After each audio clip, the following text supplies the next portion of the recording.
welcome to the Non-Obvious Beyond Diversity Summit. I'm your host, Jennifer Risi, the founder and president of The Sway Effect.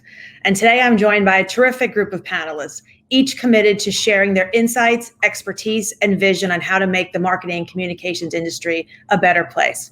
Today's panelists include Carolyn Detman, founding partner of Have Her Back, Simon Fenwick, EVP, Talent, Equity, and Inclusion of the 4As, Lindsay Oros, Chief Operating Officer, Girl Gaze, Suresh Raj, Chief Business Development Officer, Blue Impact Vision 7 International, and Jessica Doyle, Vice President, Global Communications and Engagement Marketing for Etsy. Welcome, everybody. Hello. Hi. So this will be a great panel called Bringing More Diverse Perspectives into Marketing, PR, and Advertising, where we will explore what we need to do as an industry to make the people that work in it as diverse and inclusive as the audiences in which we serve. 2020 was a transformative year in more ways than one.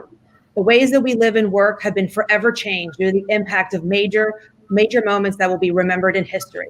From COVID-19 and the disproportionate number of Black and Brown people who have been impacted by the pandemic, both physically and financially, to the unlawful deaths of George Floyd and Breonna Taylor, the topics of race, equality, and inclusion have never been more important.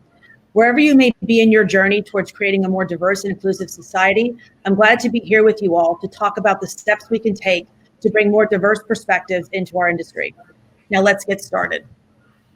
So I have a great group of panelists here with me today. So I'm just going to open the first question just to kind of get us having a baseline part of our conversation. And I'm just going to open it up to the group so anyone can answer. How would you describe where we are in the marketing communications industry today?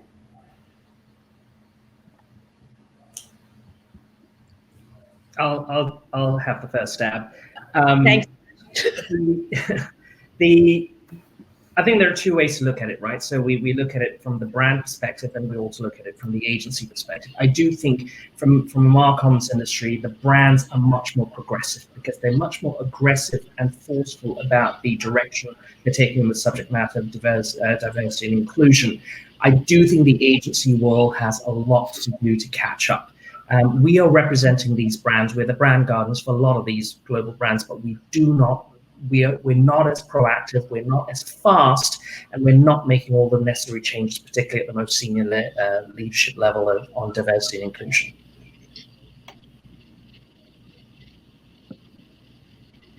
Simon, what are you seeing? I mean, you have a very unique role where you sit at the 4As.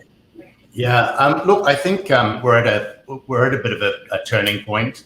I think as an industry from the agency side, but I think brands, I would agree with Suresh, are ahead of us. I think we're at a point where, clearly we've spent a lot of time and a lot of effort over the last 10 years around diversity, equity, and inclusion with some success, but limited success. And I think we are at the point where we're reassessing what does diversity, equity, and inclusion mean? And how do we drive more inclusion and belonging in our workplaces? And it's no longer just about, the diversity piece, which is the numbers. It's no longer about solving the problem through training. It's really about, as an industry, leading the charge and saying, how do we build an anti-racist organization? And I think it's really, I think diversity, equity, and inclusion leaders and leaders in general across our industry are looking at processes, are looking at policy and saying, how do we break down systemic processes that have been around for a long time, that have really been built with one core constituent in mind?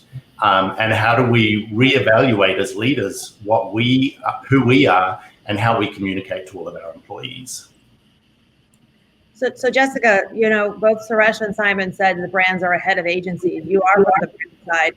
Tell us where you feel brands are and where you are at this moment. I think we've clearly seen a reckoning in 2020 around brands needing to represent all of communities, not just, you look internally and oftentimes you sometimes bring your internals externally. So I think there's a lot of interest in, even from the consumer base, calling for diversity. And some brands are stepping up and some aren't. It's a really challenging thing. And, I can speak specifically about Etsy.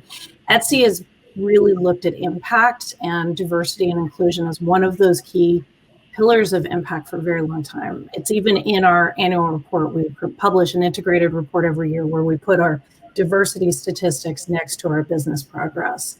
And diversity and inclusion is baked into every business line that we do. So, I think as brands confront the need to be more inclusive, to show up and look more like the actual consumers that they're serving, they also need to be tracking metrics, because metrics and goaling bring clarity and they tell teams what they're trying to do. And without those key metrics, I think it's going to be very hard to move these numbers just based on gut. Completely agree. Lindsay, I'm going to bring you into the conversation. You work for many years at WPP and bunch of different brands. You also now are working across with many agencies and brands. Girl Gaze, for folks that don't know, we give a little overview of who Girl Gaze is, but I think it's also important to share what you're seeing from, looking to find new and diverse talent across both brands and agencies. So give us a little of your perspective. Yeah, I think it's really interesting, right, to listen to all of you, because we really are what we say, we're creative agnostic in terms of what we're building and what we built with the Girl Gaze Network. Really, the Girl Gaze Network was built to be a little bit of the solution or offering that a lot of creative companies in all forms of fashion, in terms of agencies and brands and so on, were looking for when they were actually looking to kind of make change, right? And what we're seeing, which is really interesting, because we do work across the board, whether it's agencies, whether it's brands, but whether it's media companies, whether it's kind of other players in the kind of creative landscape.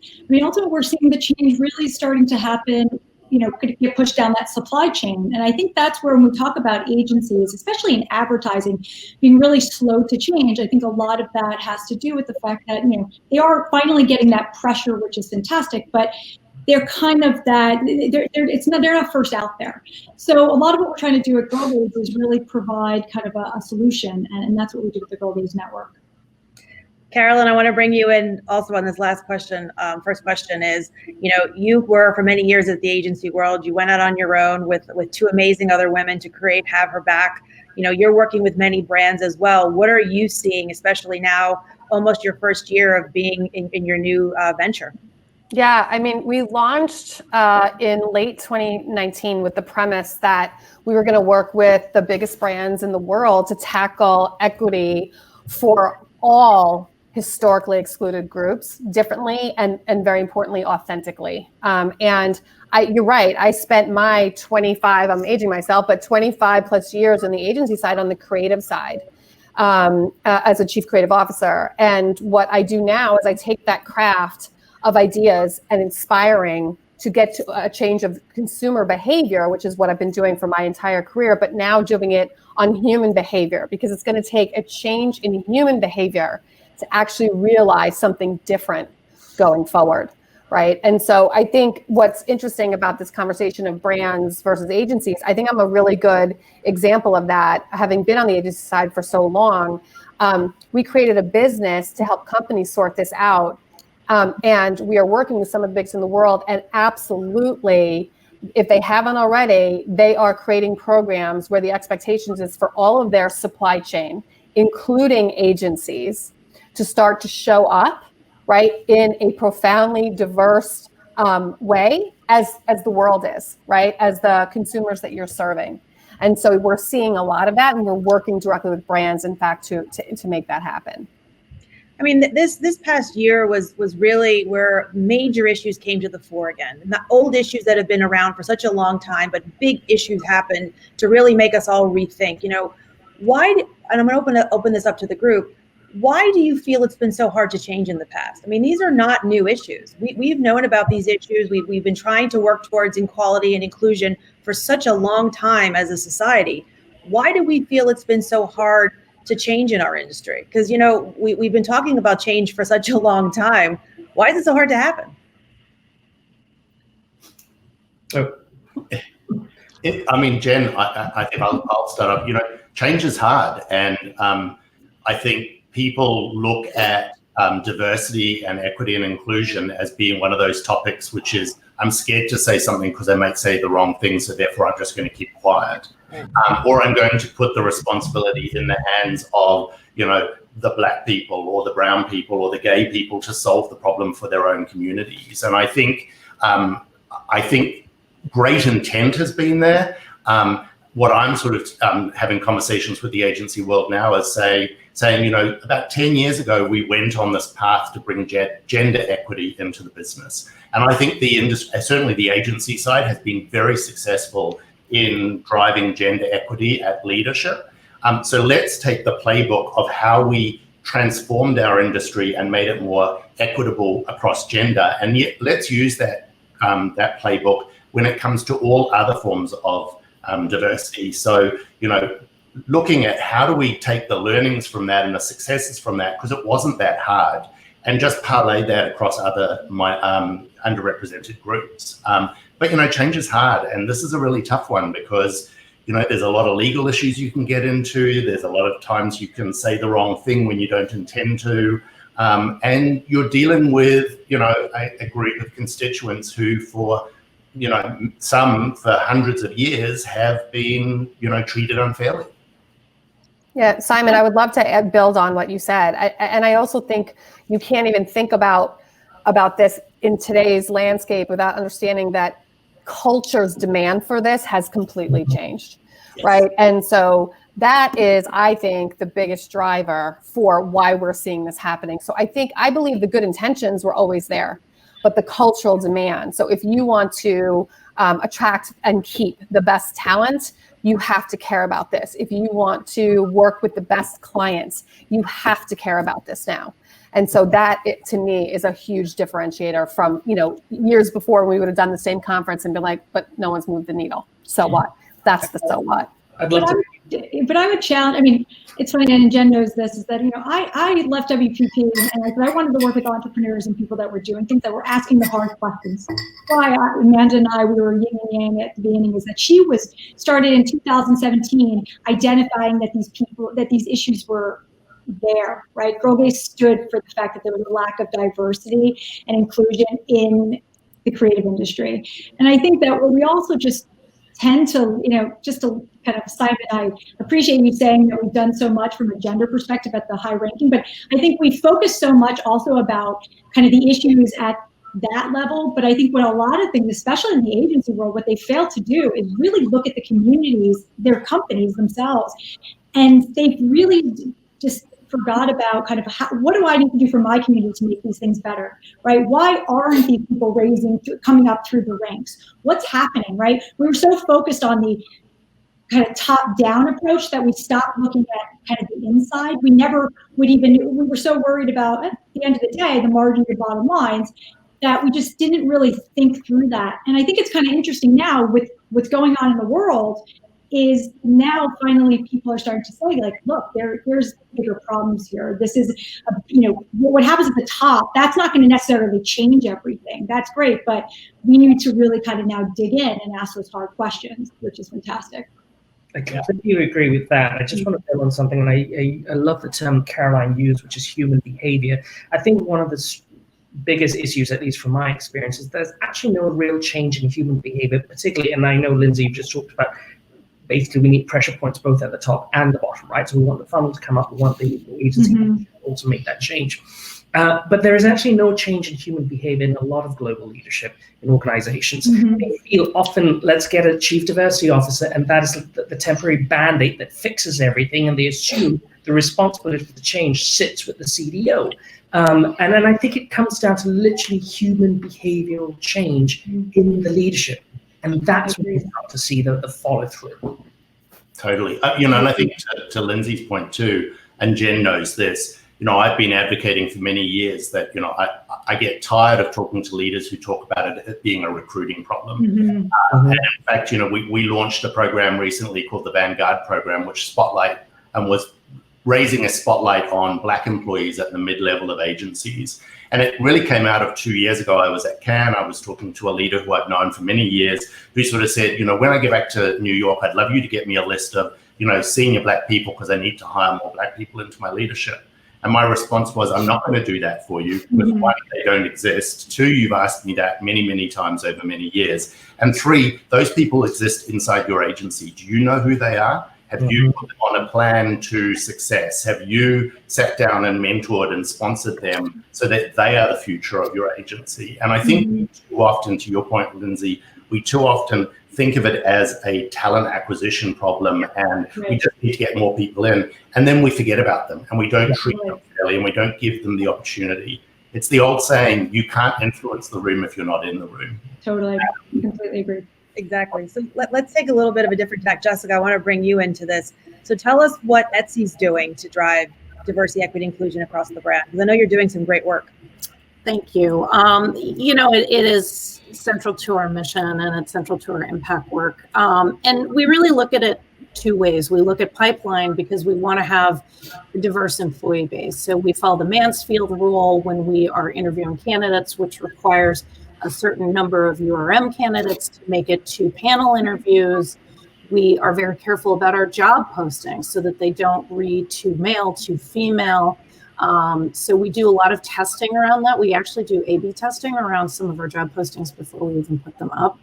And we also set very clear goals around diversity inclusion hiring. And we're really proud that we've doubled our hiring over the last couple of years and very, very specific diverse populations. But that also shows on the external side. So we also do benchmarking on images. So for example, the influencer campaigns that we ran in 2020 were 50% diverse casting. And we're really proud of that. And the thing that I think is important about those benchmarks is that you actually see conversion rate go up when you show people that look like the consumers that are actually buying your products. You have to think about those diverse populations because that's what they want. Even on the seller side, a lot of people open an Etsy shop because they don't see themselves on the shelves at CVS. So if you're talking about the beauty business, the hair care business, these sellers have created these products because their needs aren't being met. And so we work really hard to onboard diverse sellers and to promote them through, Black-owned shops, campaign strategies, brown-owned shop campaign strategies. And they're very effective. And frankly, they're some of our best campaigns just in terms of driving the business. So it creates a really, really great cycle, a flywheel, if you will, that feeds talent into your pipeline, but also serves the consumers that want you to show up this way. And I would assume that most of this comes from your leadership, but also from all parts of the organization, because to really have inclusivity at the center of what you're doing and really having that inclusive culture, that just doesn't happen. So it's amazing what you all are doing. So just talk a little bit about maybe some advice about how you were able to create this culture that you guys have. Well, it definitely has to come from the top. I mean, I think those of us who are female or check a diverse box, when you get a recruiting call and you take a look at the management and you say, okay, well, they're clearly looking for a woman on their executive team, I'm going to pass on this one. It starts from the top and making a real commitment to change something. Pick something hard. Don't try to boil the ocean. Pick one thing and do it really, really well. And for us, diversity has been something we've picked for many years now. So we do have a head start, but it's something that I give as advice to any company that if you want to move the needle in diversity, you've got to set goals around it so that you know what a good day looks like. And I can't say enough about changing your HR policies so that it forces diverse hires to make it through the pipeline. It's important. That's amazing work that you guys are doing. Kudos to everything you're doing, because I've seen the work and I think it's amazing. And it's the culture that folks should actually be replicating in all facets of corporate America right now. Carolyn, I wanted to bring you into this. I know yesterday during the prep, unfortunately I wasn't on, I did read the notes that I saw. We talked a lot about inclusive culture as well. Can you talk a little bit about how you recommendations or what you're seeing, action plan of what you're seeing agencies can do to create more of that inclusive culture, like you're seeing internally at an Etsy brand? How do agencies really get there? Yeah. Well, listen, I mean, I think I want to echo something that Jessica just said, which is don't try and boil the ocean. right? Because I think that is a part of what we're experiencing, which is sort of this D&I fatigue, right? Because it hasn't been that agencies haven't put stuff towards this, but it hasn't landed as intended. And that frustrates people, right? And so pick something that is authentic to your brand and incentivize against it and track it. And also I would start with understanding it. And I think what agencies so often, and I would say this about our clients as well, the reality is you need to hear from your people. And I mean actually listen. And you have to be willing for you not to be the person listening. Because I'll tell you this, what we have found at Have Her Back is there is a big difference between what organizations get from internal surveys versus when they have a third-party consultant come in and ask the questions. What we're being told is the truth, the unvarnished truth. And we can really then build action plans against actual insights from the people that are experiencing it day to day.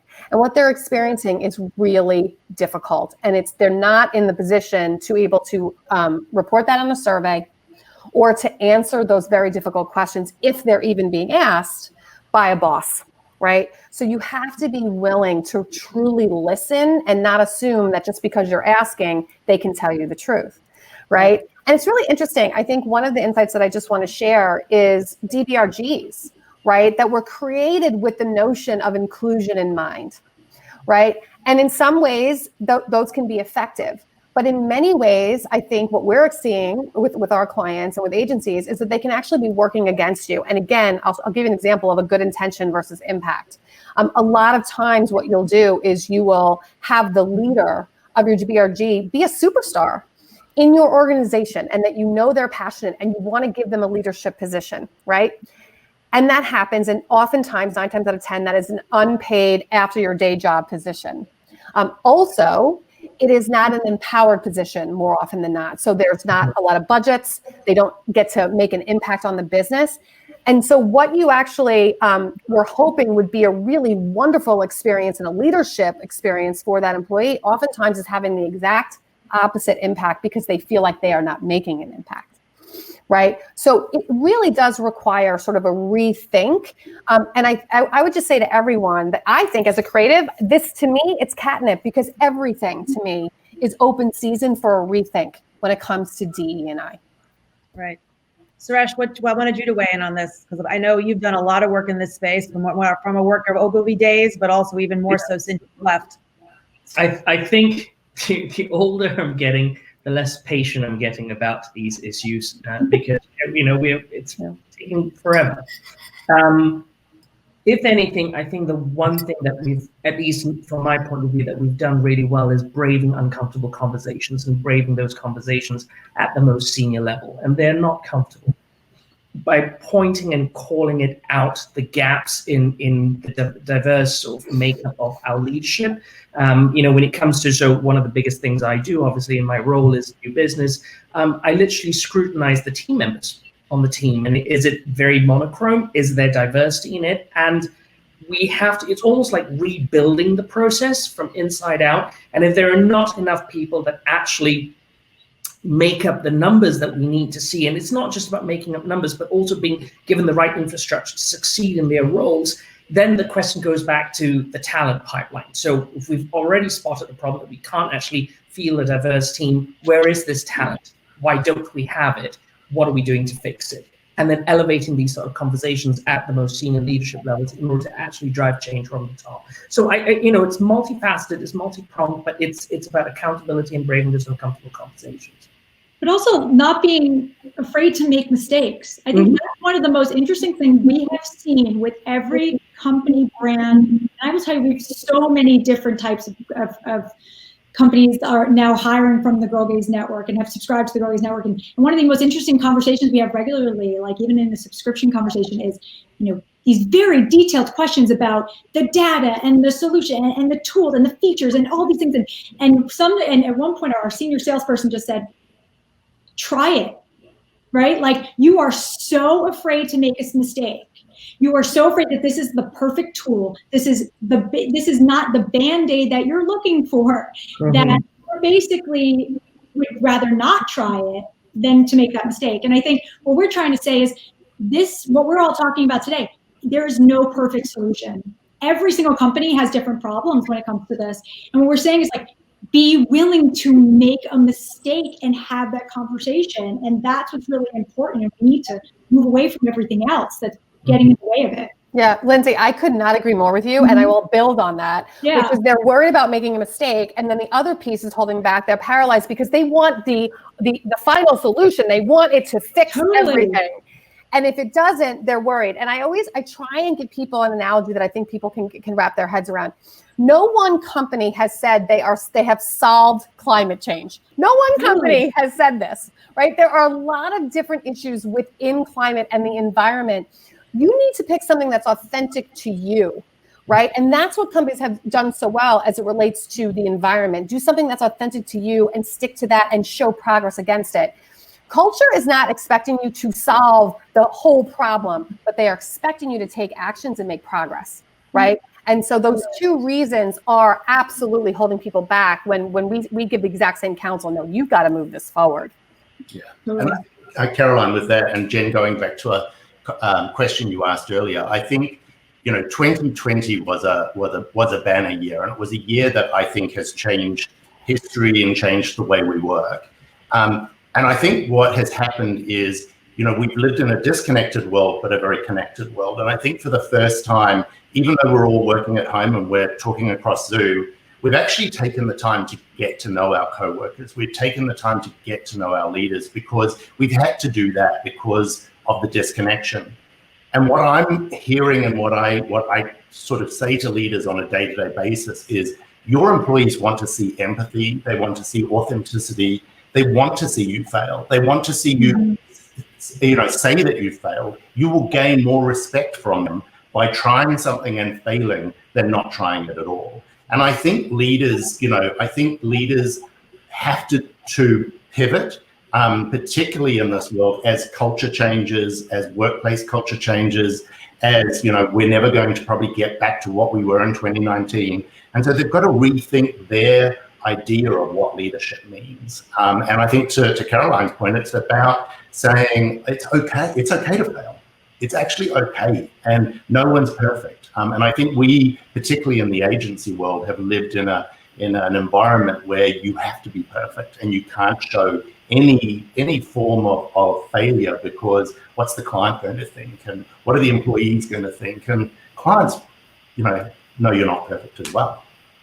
And if I could piggyback on that real fast too, I think, if you look at the global climate, if you look at Wall Street, for example, 25 years ago, I was a booker at CNBC, and we'd book a ESG, investing for social good portfolio manager, and the anchors would roll their eyes that they had to spend 5 minutes on the air with us. Those are now the funds that are driving a lot of these conversations. We get analyst questions all the time about, well, what's next? What else are you doing? And I see this pressure now starting on the street to say, okay, these are things that really matter to consumers, so you better show up. Failure could very much look like, for these companies, not recognizing the change that's happening in the world, because frankly, it's going to hold back their results. And I think that's really interesting and could be a really good catalyst to move us forward. I agree. I want to switch the topic a little bit, because you can imagine we're already almost at time. We can talk about this stuff for forever. I want to switch to talent. How do we attract the next gen talent to this industry? I think that there's a lot of, our industry it's always been one of the more sexy industries that people want to be a part of. But, we also have been known to have challenges when it comes to the issues we're talking about today. So how do we attract the diverse talent that we need so we can actually do great work?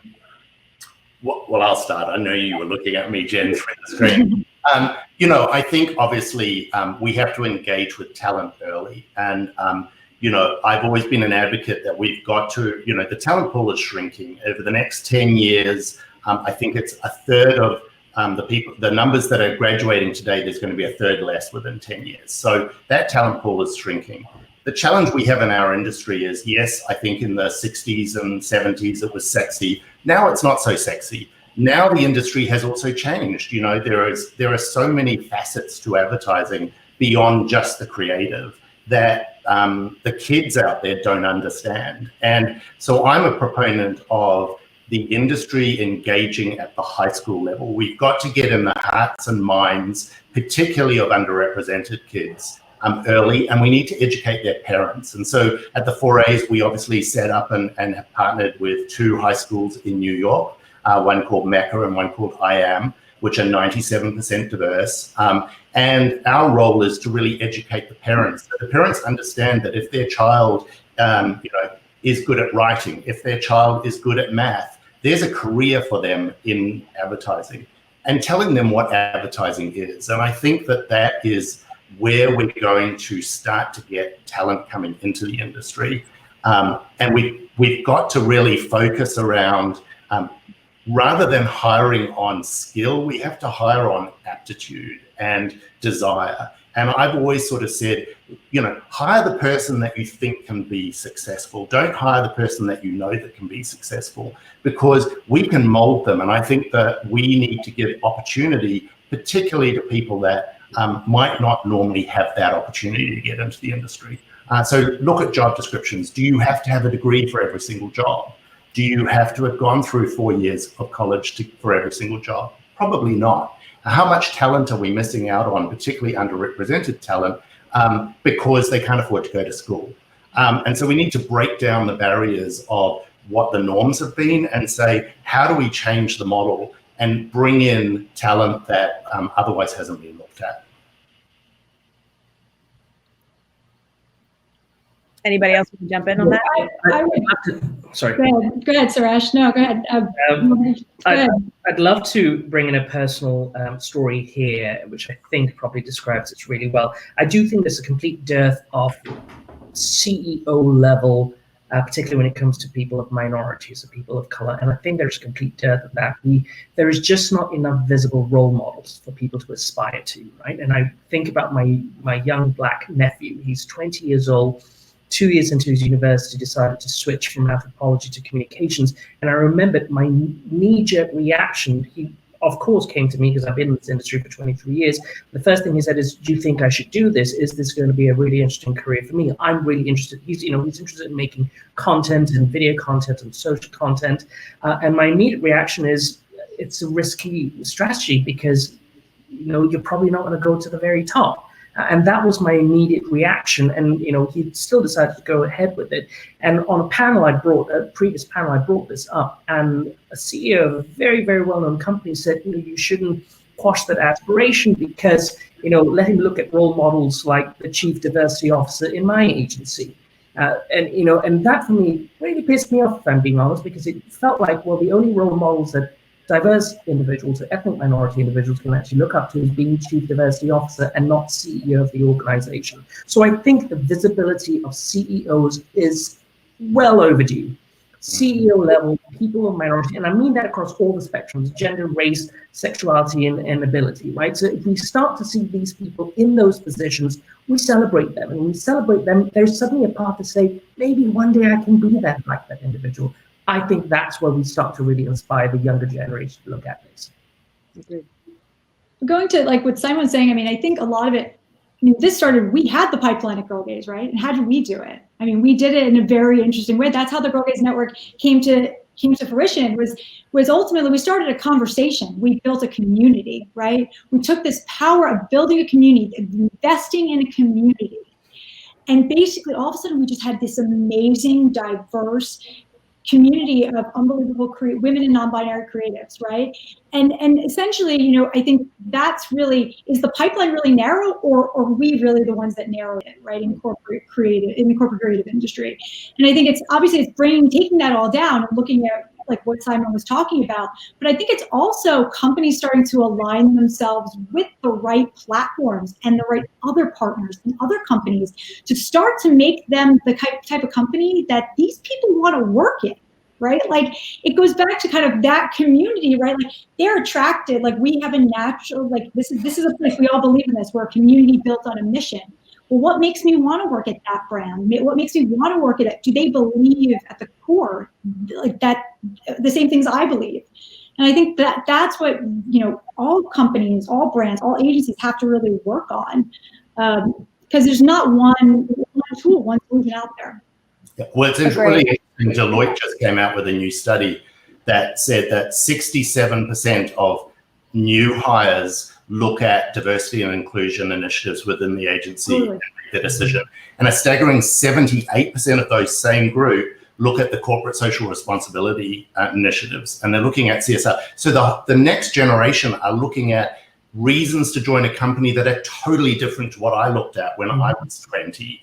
And I think, the number one and number two were CSR and DE&I. And so to Lindsay's point and Caroline's point earlier, if companies don't get on board with this, they're actually going to be left behind. So they don't have a choice any longer.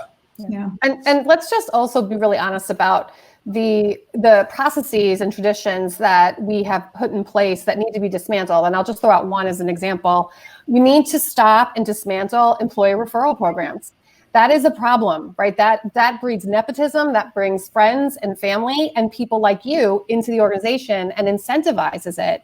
And most organizations, the primary audience that they're pulling from are from people that they know, right? And so that needs to change. And let's flip it on its head, right? Why can't we incentivize to bring in people to the organization that we don't know, people that are different from us? And that's what I mean. We've got to flip that switch and change behavior. Well, I would even add to that, the same recruiters over and over in time, that same commission, bringing in the same people, same pool. We do not diversify like where we're getting this from.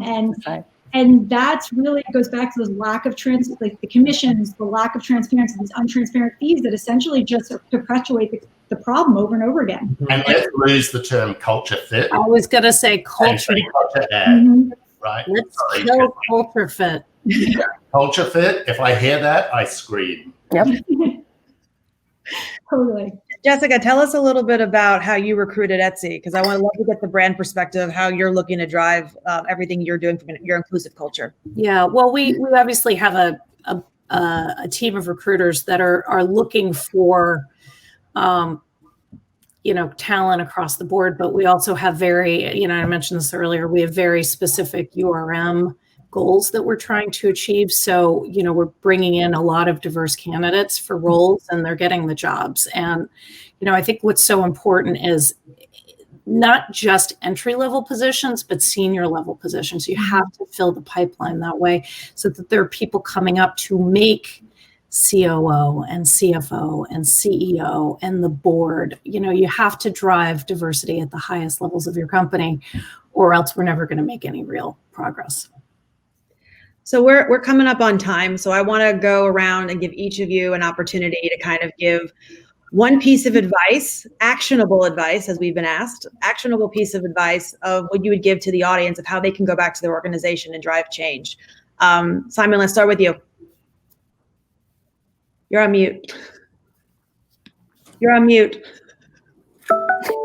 See, there you go. So I would encourage the audience to go back and ask tough questions and not be afraid to ask leaders the tough questions about what they're doing to change the organization. Jessica? Set SMART goals. Set goals that you think are actionable and time-bound so that you can move the needle on the thing that you think is really important. Lindsay? Be willing. I love what Simon said. I mean, the same thing, Jen, I say to you all the time is that have that tough conversation, but also allow your teams to make mistakes, right? Like let them try things. There's no perfect solution that's out there. It's about making real change. And we're only going to be able to do that if we allow our teams to really go out there and to try new things. Carolyn? Oh, I love all of these, but also leverage the pressure that is coming our way from culture. Right. So we are 5 months away from a year anniversary of the social reckoning. And for many companies that have put out expressions of outrage, what people are looking for now is what is your outrageous plan of action? And if you don't have one, you need to be working on that now. Suresh? Absolutely echo everything everybody said, so it's hard to repeat that. But I would add to all of this, prioritize. prioritize achievable goals, stick to those metrics so that if you achieve those, that is a massive positive change internally, culturally starts to shift the balance. So I think prioritizing and sticking to those goals in order to achieve them, those are key things. Well, I have to tell you, thank you all, for joining me today. This has been amazing. And, I admire all of you so much and all the work that you've done. So when I had the opportunity to put this panel together, I couldn't think of a better group of people, and you didn't disappoint, because it was a really good conversation. We probably could have gone on for hours, but I think it was a great discussion. So thank you all for the time.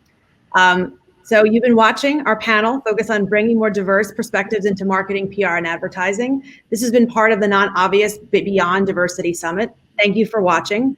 For more fascinating conversations like this visit, go to www.nonobviousdiversity.com. And I'm Jennifer Risi. And remember to always stay non-obvious.